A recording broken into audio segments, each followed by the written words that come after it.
जय हिंद प्यारे साथियों। कैसे हैं आप सभी लोग? आशा करता हूँ सभी लोग स्वस्थ और मस्त।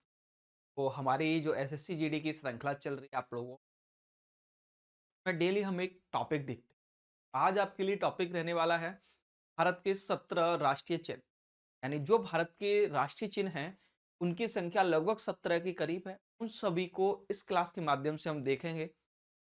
किस चिन्ह को हमने कहाँ से लिया है, किस चिन्ह का कितना महत्व है। चाहे हम अपने राष्ट्रीय पक्षी की बात करें, राष्ट्रीय फल की बात करें, चाहे राष्ट्रीय फूल की बात करें, चाहे राष्ट्रीय वृक्ष की बात करें। देखिए इस प्रकार से जो भी चीजें हैं जो हमारी राष्ट्रीय हैं, कैलेंडर हो हमारा, कहाँ से कब लिया गया, क्या उसका महत्व है और क्या हमारा राष्ट्रीय चिन्ह है, वो उन सभी चिन्हों की इस क्लास के माध्यम से हम लोग चर्चा करेंगे। देख लेते हैं सबसे पहले क्या दिया हुआ है हमारे लिए। चलिए तो शुरू करते हैं।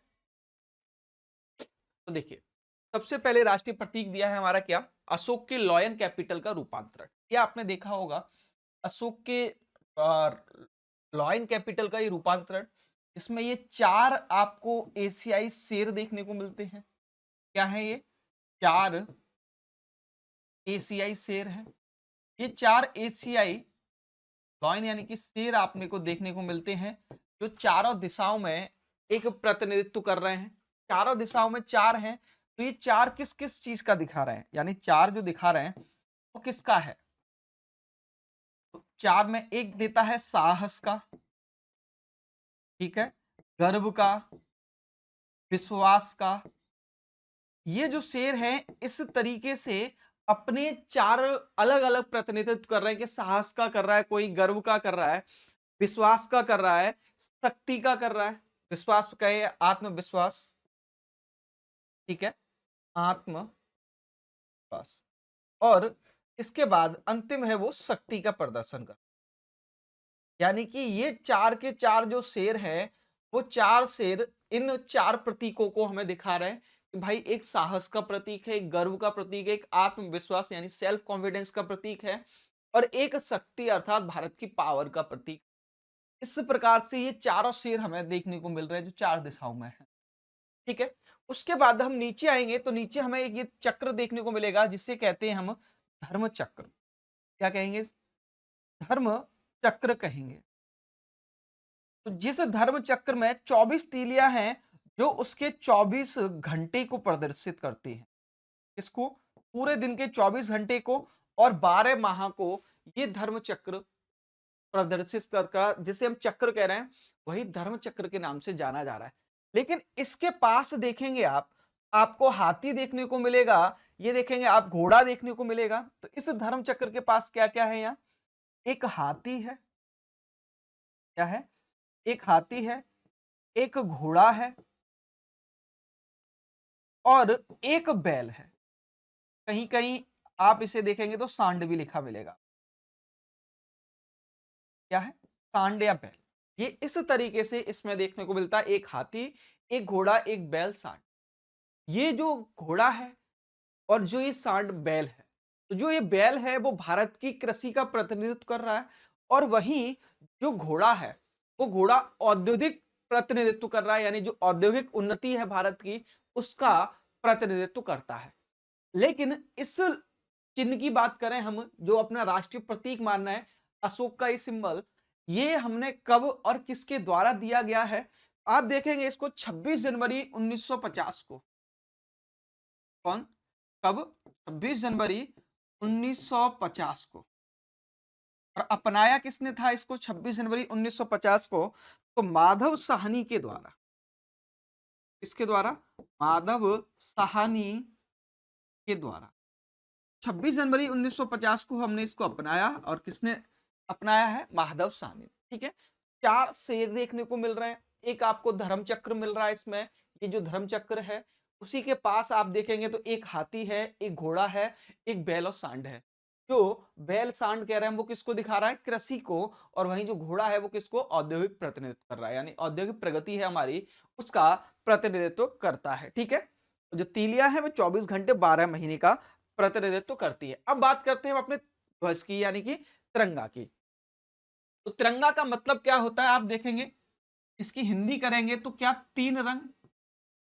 यानी कि इसका मतलब क्या? तीन रंग, वही क्या कहलाएगा? तिरंगा कहलाएगा। तीन रंग आपको देखने को मिल रहे हैं। एक ऊपर मिलता है कौन सा, केसरी, कौन सा है, केसरी। दूसरा ये है आपका सफेद भाई, और तीसरा क्या है, हरा। और वहीं आपको बीच में देखेंगे तो बीच में ये मिल रहा है क्या, चक्र। ठीक है, ये चक्र है, किस रंग का है, नीले रंग का। किस रंग का है दोस्त, नीले रंग का। अब ये नीला रंग किसको दर्शा रहा है, तो जो इस चक्र का नीला रंग है, वो नीला रंग किसको दिखाता है, आसमान को,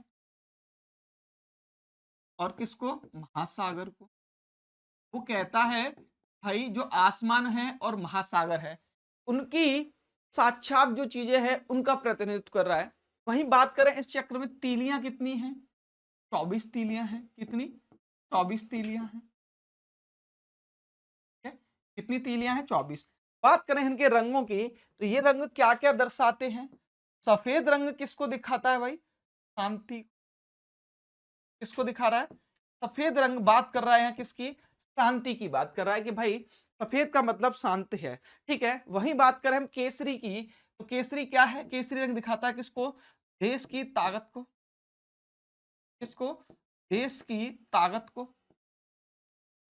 केसरी रंग दिखा रहा है किसको, हमारे देश की ताकत को। और वहीं हरा रंग दिखाता है किसको, उर्वरक को।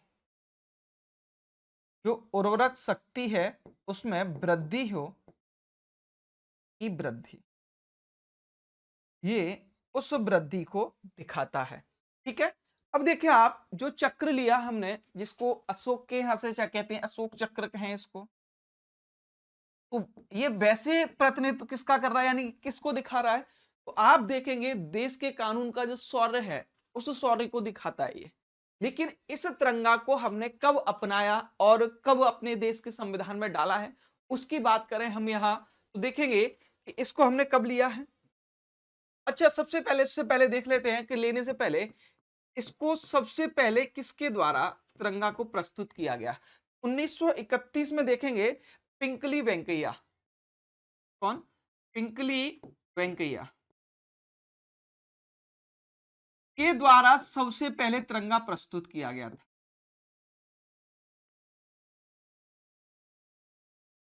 ये वाला तिरंगा, ऐसा नहीं कि कोई और। 1906 में भी एक राष्ट्रीय ध्वज आया था, लेकिन 3 कलर का ऐसा ही सेम 1931 में पिंकली ने प्रस्तुत किया।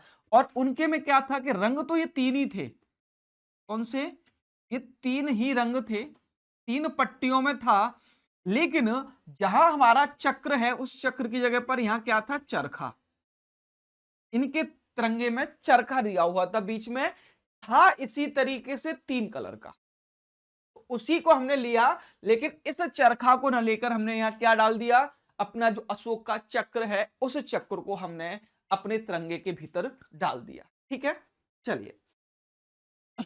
और हम बात करें इसी को जो हमने धर्म चक्र वाला है उसको कब अपना लिया, 22 जुलाई 22 जुलाई 1947 को राष्ट्रीय ध्वज अपनाया गया। कब, 22 जुलाई 1947 को राष्ट्रीय ध्वज को अपनाया गया।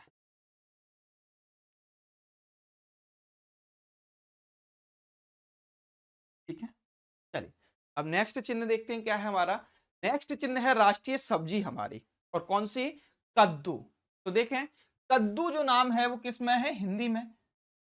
इसे कहीं कहीं काशी फल भी कहते हैं। ठीक है, वहीं इसकी बात करें हम तमिल शब्द में, तमिल, तमिल में कहते हैं इसे पोशीनाकाई।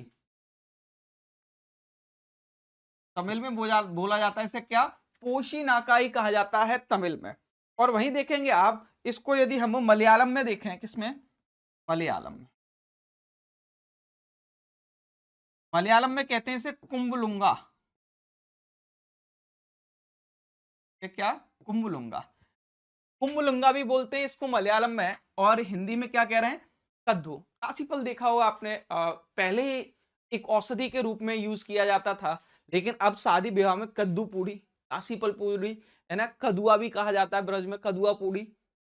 तो इस तरीके से यूज किया जाता है, यानी कि कॉम्बिनेशन बनता है इसका, कहीं कहीं इसकी खीर भी बनती है। तो इस तरीके से इस सब्जी को हमने राष्ट्रीय सब्जी कहा, क्योंकि सबसे अधिक इसका प्राचीन काल से भारत में प्रयोग होता आ रहा है।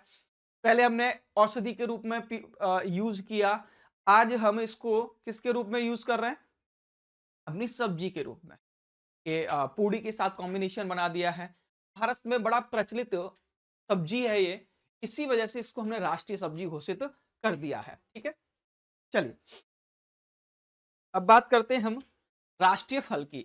आम है, जो क्या है, एक मैंजीफोरा इंडिया प्रजाति का है। ठीक है, और ये देखेंगे आप खेती तो किसमें, ज्यादातर किसमें होती है आम की खेती, ज्यादातर देखा होगा आपने, ज्यादातर ज्यादातर कहां होती है, उष्ण कटिबंधीय क्षेत्र में। इसमें ज्यादातर उष्ण कटिबंधीय क्षेत्र में होती है।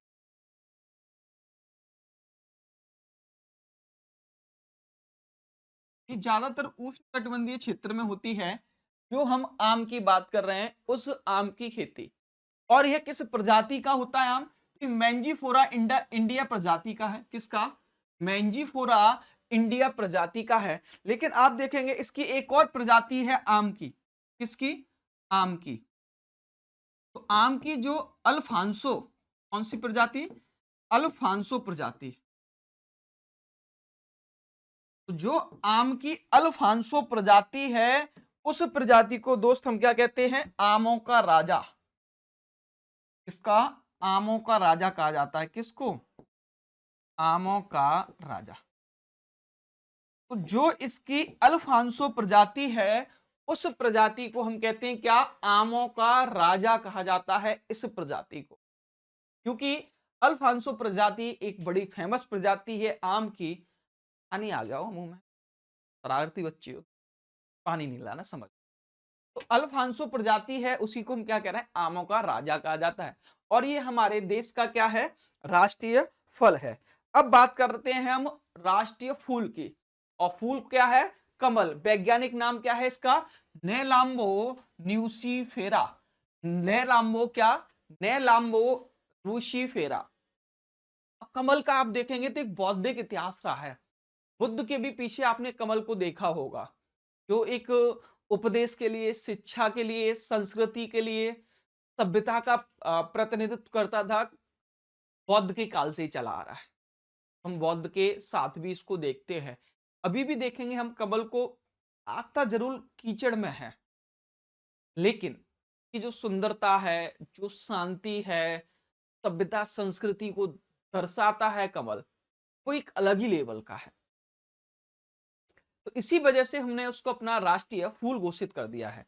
और ऐसा नहीं है कि केवल भारत ने ही किया हो, आप देखेंगे वियतनाम, या वियतनाम का भी राष्ट्रीय फूल है। इसका, वियतनाम का कभी पूछा जाए तो ध्यान रखना, वियतनाम का राष्ट्रीय फूल, ये वियतनाम का राष्ट्रीय फूल है। वहीं चीन का एक प्रांत है, चीन के प्रांत का, ठीक है, चीन के बात करें हम, तो चीन के प्रांत का भी क्या है, प्रांतीय फूल है चीन के, और चीन का प्रांत है जिंग्यासू, जिंग्यासू प्रांत का राष्ट्रीय फूल। चीन के जिंग्यासू प्रांत का भी एक राष्ट्रीय फूल बन जाता है। जो हमें ये अक्सर देखेंगे कमल, तो किसको, पवित्रता को और ज्ञान को दर्शाता है।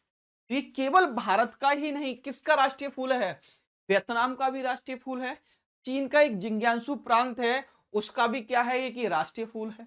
लेकिन ये हमारे भारत का भी क्या हो जाता है, एक राष्ट्रीय फूल है, जिसको हम गौतम बुद्ध के काल से देखते चले आ रहे हैं। ठीक है, एक पवित्रता का, एक ज्ञान का, संस्कृति का प्रतीक बन जाता है। आगे आइए, अब देखेंगे आप राष्ट्रीय वृक्ष। राष्ट्रीय वृक्ष क्या है हमारा, बरगद। बरगद देखें आप, वैज्ञानिक नाम क्या है इसका, फिगस बेंगोलेंसिस। फिगस बेंगोलेंसिस इसका वैज्ञानिक नाम हो जाता है। बरगद देखेंगे, बरगद बड़ा छाया देने के लिए है। और किस परिवार का है बरगद, बरगद अंजीर परिवार का पौधा है। किसका, अंजीर परिवार का। बरगद अंजीर परिवार का पौधा है। कहा जाता है कि सबसे पुराना पेड़ इसका, सबसे पुराना वृक्ष, पुराना बरगद का वृक्ष, सबसे पुराना बरगद का जो वृक्ष है बताया जाता है कि कोलकाता में है। और कहा जाता है कि लगभग 250 वर्ष पुराना है ये, 250 वर्ष पहले का है। ठीक है, तो इसकी लंबी लंबी जड़ें, और जड़ें जब धरती से नहीं समाती हैं तो पेड़ से देखो ये लटकना शुरू हो जाती है। ये भी इसकी जड़ें हैं, डालियों से लटकती, जैसे दाढ़ी निकल आती है, लेकिन दाढ़ी नहीं होती है, वो क्या है, डालियों से निकलती है, वो जड़ी होती है। तो कहा जाता है कि माना जा रहा है कि ये लगभग 250 वर्ष पुराना एक बरगद का पेड़ है जो कोलकाता में उपस्थित है वर्तमान। तो वो सबसे पुराना भारत का बरगद का पेड़ है। ठीक है, चलिए अब देखते हैं हम लोग राष्ट्रीय पशु की बात करते हैं। और रॉयल बंगाल टाइगर है। वैज्ञानिक नाम क्या है इसका, पैंथेरा ट्राइगस कहते हैं इसको, क्या, पैंथेरा ट्राइगस कहते हैं। और ये लगभग भारत में समाप्त होने की कगार पे था, इसीलिए इसको हमने अपना राष्ट्रीय क्या मान लिया, पशु मान लिया। अब राष्ट्रीय पशु तो मान लिया, लेकिन ये किस प्रजाति का है। दुनिया की जो सबसे बड़ी बिल्ली प्रजाति है, उस बिल्ली प्रजाति का किसको माना जाता है, ये दुनिया की सबसे बड़ी बिल्ली, दुनिया की सबसे बड़ी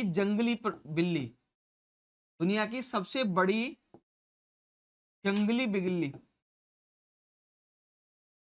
जंगली बिल्ली प्रजाति का। तो दुनिया की जो सबसे बड़ी जंगली बिल्ली थी, उस प्रजाति का है, इसको ये माना जाता है। दुनिया की सबसे बड़ी जंगली प्रजाति का ये क्या है, जानवर है। चलिए, तो इसका वैज्ञानिक नाम क्या है, पैंथेरा ट्राइगस। और रॉयल बंगाल टाइगर क्या है, टाइगर हमारा राष्ट्रीय पशु है। अब देखिए, राष्ट्रीय विरासत पशु भी है भारतीय हाथी। विरासत में क्यों रखा गया इसको, विरासत पशु क्यों कह रहे हैं, कि ये भी समाप्ति की ओर था, बिल्कुल समाप्त था। इसे बचाने के लिए हमने अपना विरासत पशु घोषित कर दिया इसको, कि भाई इसकी हमें सुरक्षा करनी है, ये हमारी विरासत है। और विरासत को हमेशा क्या किया जाता है, संजो कर रखा जाता है। जैसे आपके दादाजी हैं, और दादाजी की सॉरी, दादाजी की कोई हॉकी स्टिक है, मान जो बेंत का प्रयोग करते थे दादाजी, उसको बचा के रखना, आपने कहा कि मेरी विरासत में है, विरासत में मिला हुआ है, यानी कि हमारे पूर्वजों का है, इसको बचाना है हमें। इसी वजह से हाथी को भी मान के चल रहे हैं हम कि एक हमारा ये विरासत पशु है, इसकी सुरक्षा करना हम लोगों का कर्तव्य है। इसलिए हमने इसको घोषित कर दिया कि ये कैसा पशु है भाई, हमारा विरासत पशु है।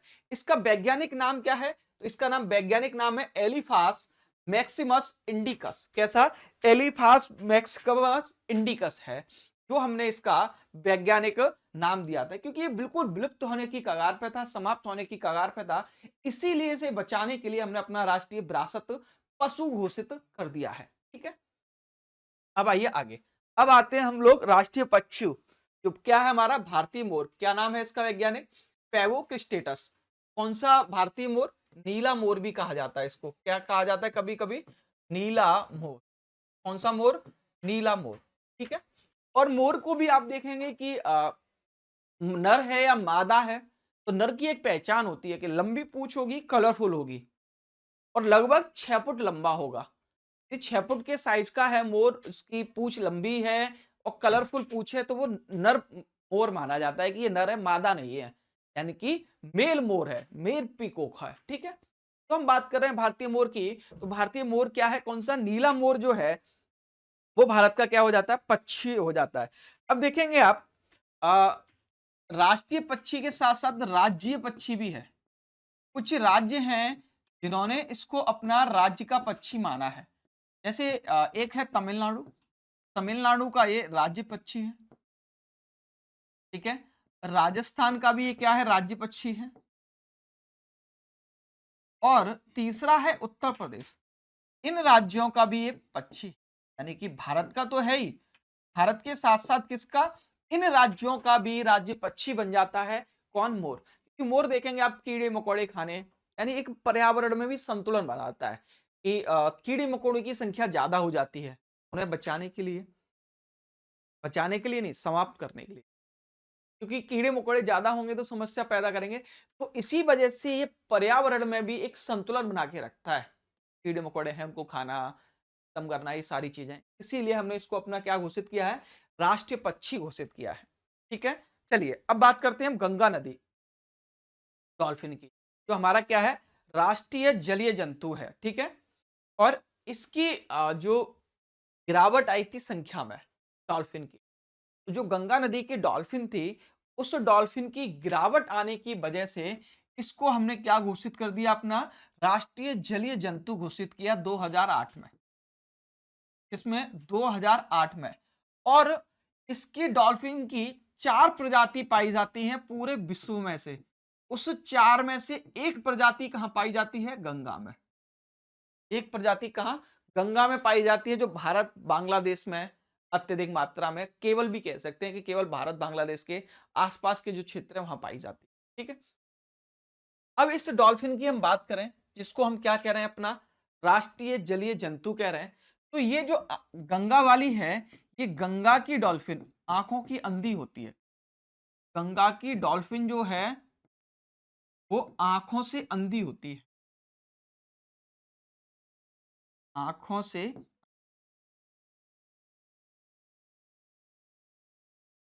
अब कहेंगे सर कि ये आंखों से अंधी है, तो ये अपने आवास को कैसे ढूंढती होगी, यानी कि जो इसका आवास है, रहने का स्थान है, उस आवास को कैसे देखती होगी, ये अपने शिकार को कैसे देखती होगी, ये भी तो प्रॉब्लम होगी, क्योंकि इसको तो आंखों से अंधी है, तो ये कैसे पता कर पाती होगी कि ये इसका शिकार है, और शिकार को कैसे पता करना है या कैसे देखना है, इसका आवास कहाँ है, कैसे रहना है।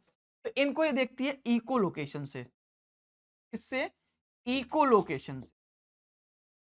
इको लोकेशन के द्वारा ही इसको पता चलता है इसका आवास कहाँ है, और इसका शिकार किधर है, क्योंकि पानी में तो धुंधला दिखाई देता है ना, और ये आंखों से वैसी अंधी है। उस तो धुंधले पानी में इको लोकेशन के द्वारा ही अपने आवास को पता करती है, और शिकार को। ये डॉल्फिन 4 प्रकार की पाई जाती हैं, 4 प्रजाति पाई जाती हैं, उसमें से एक प्रजाति गंगा में पाई जाती है, लेकिन वह आंखों से कैसी होती है भाई, अंधी होती है। ठीक है, चलिए अब आ जाते हैं हम अपनी राष्ट्रीय नदी किस पर, गंगा पर। या गंगा की बात करें हम, गंगा कब घोषित किया गया, 2008 में। ठीक है, 2008 में अपनी राष्ट्रीय नदी कर दी हमने, क्यों कि क्योंकि ये भारत की सबसे लंबी नदी भी है। कैसी, भारत की सबसे लंबी नदी है,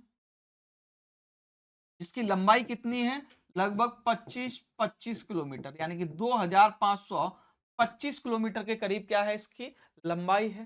भारत की सबसे लंबी नदी बन जाती है, भारत के लोग इसकी पूजा करते हैं, पूजा करते हैं। ठीक है, इसी वजह से इसका पानी भी खराब नहीं होता है, तो ये अपना जहां तक डेल्टा बनाती है, तो इस वजह से इस नदी को भारत की क्या घोषित किया गया, राष्ट्रीय नदी घोषित किया गया, क्योंकि इसकी सब पूजा कर रहे हैं। ठीक है, चलिए अब आगे देखते हैं हम लोग राष्ट्रीय कैलेंडर, जो हमारा क्या है, शक कैलेंडर कहा जाता है। इस कैलेंडर को हमने अपनाया कब था, 22 मार्च 22 मार्च 1957 को अपनाया गया। कब, 22 मार्च 1957 को हमने इस शक कैलेंडर को अपनाया गया। इस शक कैलेंडर की खासियत क्या है, इसमें 12 जो माह होते हैं, यानी कि 12 महीने, तो हर महीना कब बदलता है, हर महीने की अमावस्या को। जब अमावस्या होती है तभी इसका माह क्या हो जाता है, बदल जाता है, इंटरचेंज हो जाते हैं।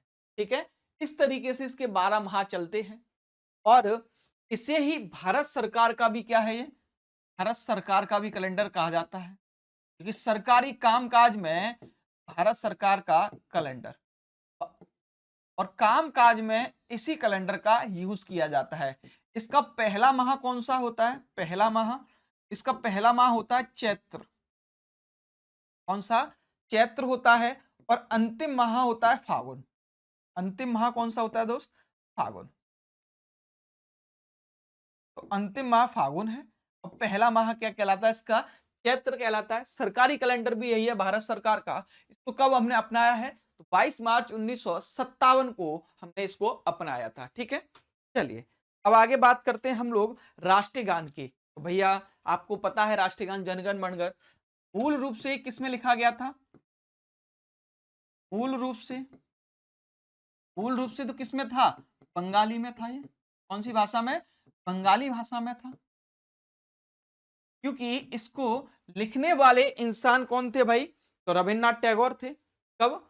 कौन थे? रविन्द्रनाथ टैगोर। और रविन्द्रनाथ टैगोर ने इसको किस में लिखा था? बंगाली में। लेकिन हमने इसको कब अपनाया? हमने इसको अपनाया भाई 24 जनवरी 1950 को। 24 जनवरी 1950 को। और किस में अपनाया था? किस में अपनाया था? हिंदी में। तो ये मूल रूप से किस भाषा में था?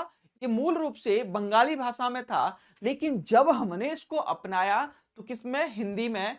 कब अपनाया? 24 जनवरी 1950 को अपनाया। ठीक है, चलिए आगे बात करते हैं हम लोग राष्ट्रीय गीत की, वंदे मातरम। तो वंदे मातरम आपको पता है कि किसने लिखा था? बंकिम चंद्र चटर्जी ने। बंकिम चंद्र चटर्जी। और कौन सी पुस्तक थी इनकी? पुस्तक का क्या नाम था इनका? आनंद मठ। कौन सी? आनंद मठ में। और पुस्तक कब लिखी गई थी? 1800। कब लिखी गई थी? 1876 में लिखी गई इस पुस्तक में। और इसी गीत को हमने किस में अपना राष्ट्रीय गीत घोषित कर दिया? वंदे मातरम। अब बात करते हैं हम अपना खेल, सॉरी, हॉकी। हॉकी के साथ एक बड़ा लगाव रहा है भारतीयों का और खेली भी है। कारण क्या रहा इसको खेल मानने का? क्योंकि क्रिकेट भी खेलते थे। तो 1928 से, इससे 1928 से 1956 तक भारत ने इसमें 6 बार ओलंपिक हुए और 6 बार ओलंपिक में स्वर्ण जीता इस खेल। यानी कि 6 बार इसमें गोल्ड जीत लिया लगातार। कब से? 1928 से 1926 तक। कितने मैच थे? तो 24 मैच हुए। यानी हॉकी में 24 मैच खेले गए 28 से 56 तक।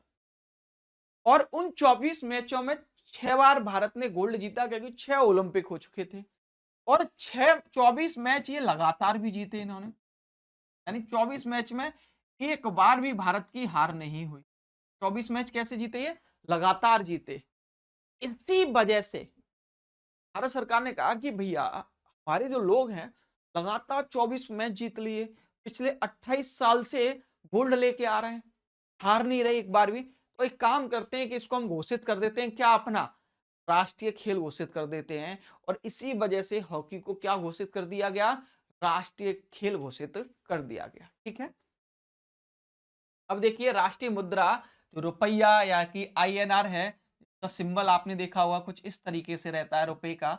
हम उसी की बात कर रहे हैं करेंसी को। तो करेंसी क्या है? हमारी राष्ट्रीय मुद्रा है। जो ये मुद्रा है यही नेपाल में भी चलती है, यानी वहां की भी ऐसी है।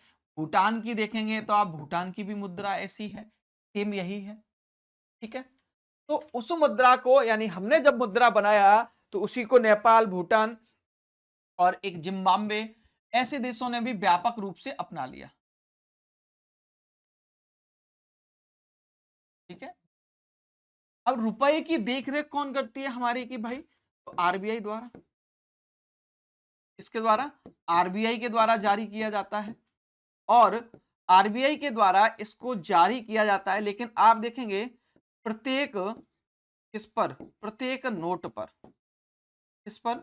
प्रत्येक नोट पर आप देखेंगे महात्मा गांधी का चित्र है। इस पर? प्रत्येक नोट पर महात्मा गांधी का चित्र है, लेकिन एक सिक्के को छोड़कर महात्मा गांधी का चित्र,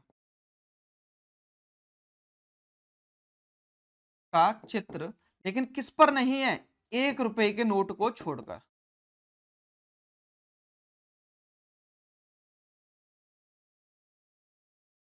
इसको छोड़कर बाकी सभी नोटों पर किसका चित्र है भाई? महात्मा गांधी का चित्र है, लेकिन 1 रुपए के नोट पर नहीं है। ठीक है? चलिए, अब हम बात करते हैं राष्ट्रीय प्रतिज्ञा की, जिसको हमने पहली बार यानी निष्ठा की शपथ है, पहली बार 1962 में इसको अपनाया। कब? 1962। ये राष्ट्रीय प्रतिज्ञा यानी निष्ठा की शपथ बात कर रहे हैं, तो ये किसको दिखाती है? तो ये आपकी एकता को और भाईचारे की भावना को, ये देश के प्रति जो आपका प्रेम है, राष्ट्रीय एकता है, हम बात कर रहे हैं किसके लिए है? तो आप देख लें राष्ट्रीय प्रतिज्ञा किसके लिए होती है? राष्ट्रीय एकता और प्लस आपकी देशभक्त, क्या? देशभक्त। ये राष्ट्र की एकता और देशभक्ति को दर्शाती है, जिसको हमने 1962 में अपनाया। कुछ इस तरीके से आप देख रहे होंगे यहाँ। ठीक है? तो ये आप लोगों के बीच एक भाईचारे की भावना बनी रहे। हम भारत के सभी लोग एक हैं, जैसे हमारे संविधान में दिया हुआ है कि हम भारत के लोग भारत को एक संप्रभु गणराज्य बनाने की प्रतिज्ञा लेते हैं। इस तरीके से हमारे संविधान की जो प्रस्तावना है, वो भी बात करती है। ऐसे ही सेम ये हमारी जो निष्ठा की शपथ यानी कि राष्ट्रीय प्रतिज्ञा है, वो भी ऐसी बात। तो इसी तरीके से आप लगभग 17 राष्ट्रीय चिन्ह थे, वो आपने इस क्लास के माध्यम से देखे और लगातार हर एग्जाम में पूछे जाते हैं। एसएससी जीडी में तो एक प्रश्न बनता ही बनता है, लेकिन हर एग्जाम में अक्सर यहाँ से प्रश्न बनता ही बनता है। ठीक है? तो जो आपके लिए जितना इंपॉर्टेंट हो सकता है इस क्लास के माध्यम से कवर किया हमने। इसको हम यहीं समाप्त करेंगे, बाकी फिर कल नई क्लास में मिलेंगे। Thank you all of you.